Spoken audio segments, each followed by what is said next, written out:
اعوذ باللہ من الشیطان الرجیم بسم اللہ الرحمن الرحیم درج 8 سبق کا نام ہے گیہوں کا دانہ. موضوع ہے ہمارے اسی سبق کے سوال کو جو کل ہم نے بچوں اسی سبق کے الفاظ مانے اور جملے بنائے ہیں.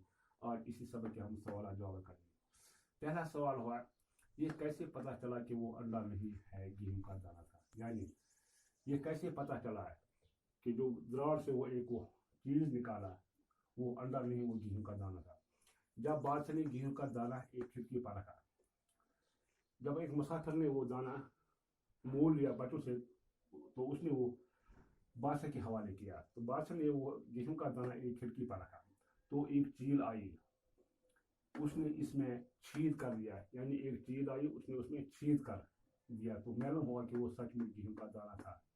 اس سے پتہ چلا کہ وہ انڈا نہیں وہ گیہوں کا دانہ تھا. اس کے بعد سوال میں دوسرا ہے سب سے زیادہ کمزور کون تھا, بیٹا, باپ یا دادا. یعنی بادشاہ نے وہاں 3 آدمی کو بلایا, پہلے بیٹے کو بلایا, پھر باپ کو بلایا, پھر دادا کو بلایا, یعنی باپ کے باپ کو بلایا. جواب سب سے زیادہ کمزور بیٹا تھا. سب سے زیادہ اس تینوں میں کمزور بیٹا تھا جو سب سے پہلے بلایا ہے, کیونکہ جو 2 لاٹھوں کے سہارے چلتا تھا. جیسے اگر وہ بادشاہ کے پاس آیا تو وہ 2 لاٹھوں کے سہارے چلتا تھا. اس کے بال بھی سفید ہو گئے اور منہ میں ایک دانت بھی نہ تھا اور وہ بہرا بھی تھا, یعنی وہ کم ہی سنائی دیتا تھا. اس لیے سب سے کمزور ان تینوں میں بیٹا تھا.